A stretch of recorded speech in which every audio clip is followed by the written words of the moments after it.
Selanjutnya,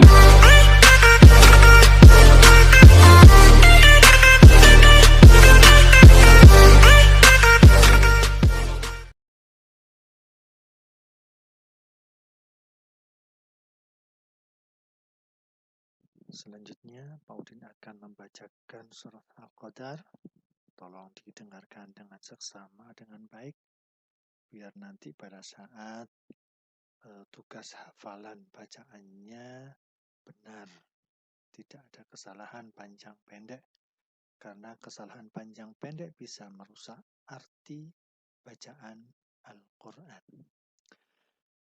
A'udzu billahi minasyaitonir rajim. Bismillahirrahmanirrahim. Inna anzalnahu fi lailatul qadr. Wa ma adraka ma lailatul qadr. Lailatul qadri khairum min alfi syahr. Tanazzalul malaikatu warruhu fiha biizni rabbihim min kulli amr. Salamun hiya hatta matla'il fajr. Sadaqallahul azim.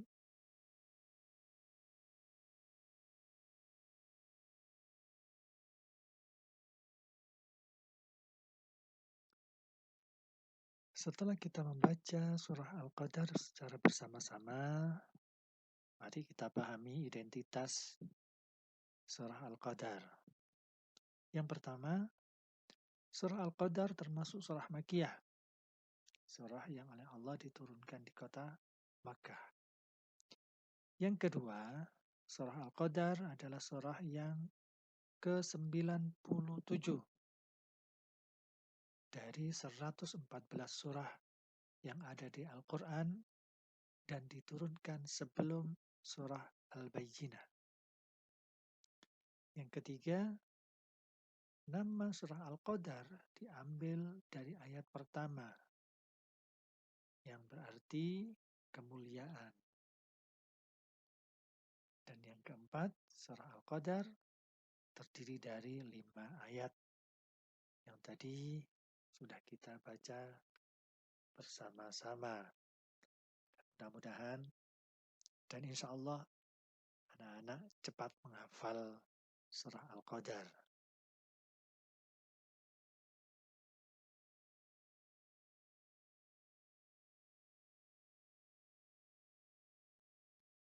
Anak-anakku sekalian, setelah kita membahas identitas surah Al-Qadar, selanjutnya kita akan mempelajari kandungan surah Al-Qadar.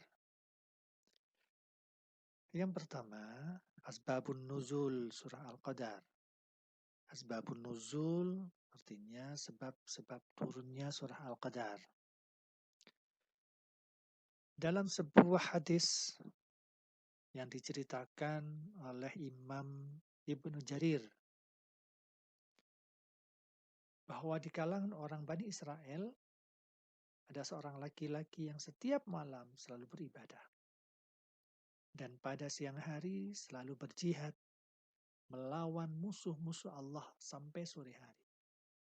Dan hal ini ia lakukan sampai 1000 bulan. Hal ini yang membuat kaum muslimin merasa takjub. Akhirnya Allah Subhanahu wa ta'ala menurunkan surah Al-Qadar yang menegaskan bahwa beramal soleh pada malam Lailatul Qadar itu pahalanya jauh lebih baik dan lebih besar daripada amalan yang dilakukan selama 1000 bulan oleh seorang laki-laki dari Bani Israel tersebut. Jadi Sungguh agung malam Lailatul Qadar itu. Seandainya dihitung, ya, 1000 bulan itu, usia kita itu kadang-kadang tidak nyampe. Kenapa? Karena 1000 bulan itu hampir sama dengan 84 tahun. Sementara usia orang sekarang rata-rata antara 60-70 tahun. Jadi manakala malam Lailatul Qadar di situ seseorang melaksanakan ibadah, maka pahalanya sama dengan dia melakukan ibadah selama 84 tahun atau 1000 bulan. Nah, yang kedua, Allah menurunkan Al-Quran dari Lauhul Mahfud ke langit dunia pada malam Qadar sebagai petunjuk umat manusia. Nah, Al-Quran oleh Allah diturunkan pada tanggal 17 Ramadan. Makanya pada saat tanggal 17 Ramadan kita memperingati yang namanya Nuzulul Quran. Di malam pertama kali ayat Al-Quran diturunkan oleh Allah. Nah, yang ketiga, Al-Quran diturunkan pada bulan Ramadan. Artinya Lailatul Qadar terjadi pada bulan Ramadan. Nah, di sini Rasulullah memberikan tuntunan kepada kita agar pada malam Lailatul Qadar 10 hari terakhir bulan Ramadan, ya, kita dianjurkan untuk iktikaf di masjid, membaca Al-Quran, zikir, serta berbuat kebaikan yang lain.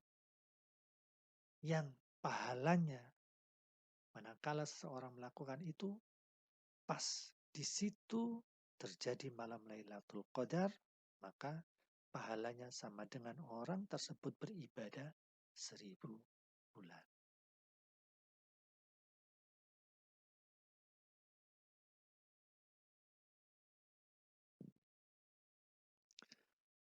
Selanjutnya, tadi sudah Pak Udin sampaikan bahwa Rasulullah Shallallahu Alaihi Wasallam menuntun kita untuk melaksanakan iktikaf pada 10 hari terakhir di bulan Ramadan.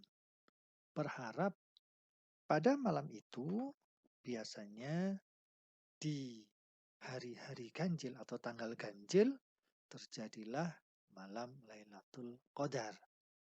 Nah, orang yang pada saat itu memang benar melaksanakan ibadah dan menjumpai malam Lailatul Qadar, maka dia pahalanya akan mencapai 1000 bulan.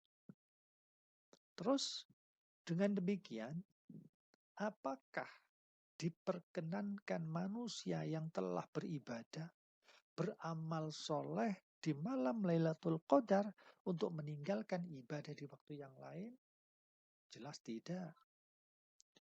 Karena manusia masih tetap punya kewajiban untuk beribadah.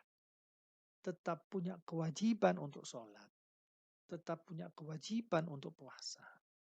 Jadi bukan berarti karena pada saat itu kita sudah dinilai pahala kita senilai 84 tahun terus tidak lagi melaksanakan ibadah, itu salah. Maka kewajiban kita sehari-hari beribadah kepada Allah, sujud kepada Allah, tetap harus kita laksanakan. Nah, pada malam Lailatul Qadar, para malaikat turun ke muka bumi yang dipimpin oleh malaikat Jibril untuk mengatur semua urusan manusia, semua urusan yang ada di muka bumi ini. Ya, termasuk membagi rezeki kepada kita semuanya. Yang alhamdulillah kita hari ini oleh Allah masih diberikan rezeki. Rezeki itu tidak harus dalam bentuk harta, tidak harus dalam bentuk uang. Kesehatan itu adalah rezeki.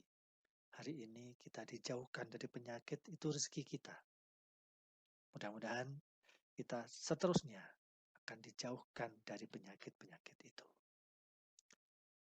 Selanjutnya, pada malam Lailatul Qadar, Allah membuka pintu rahmat dan ampunan sepanjang malam sampai fajar.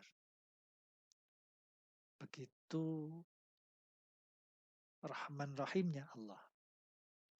Sampai pada waktu itu Allah membuka ampunannya. Siapapun yang meminta maaf, siapapun yang berdoa kepada Allah meminta ampun atas segala kesalahannya, pasti Allah kabulkan. Pasti Allah ampuni. Kecuali satu. Apa?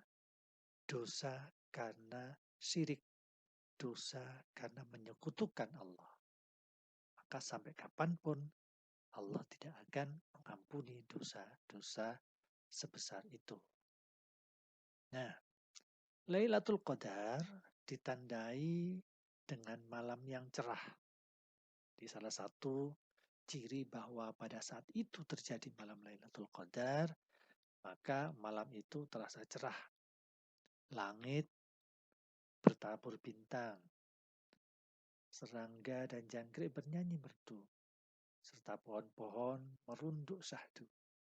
Artinya pada saat itu dibilang suasananya dingin juga tidak terlalu dingin, ya, karena cerah, di langit tidak ada awan, ya, jadi suasananya benar-benar syahdu. Jadi orang melaksanakan ibadah pada saat itu benar-benar nikmat. Makanya anak-anakku sekalian, kelas 6, tanggung jawabnya sudah tambah, tanggung jawabnya sudah semakin besar, semakin tambah usia, maka tanggung jawabnya juga semakin besar. Ayolah, hari ini dan seterusnya, jangan sampai kewajiban kita sebagai hamba Allah ditinggalkan. Sholatnya nggak boleh lubang-lubang. Ya, yang hari ini, kemarin, lusa, masih ada yang lubang. Yuk, hari ini pula kita niati untuk memperbaiki ibadah kita semuanya.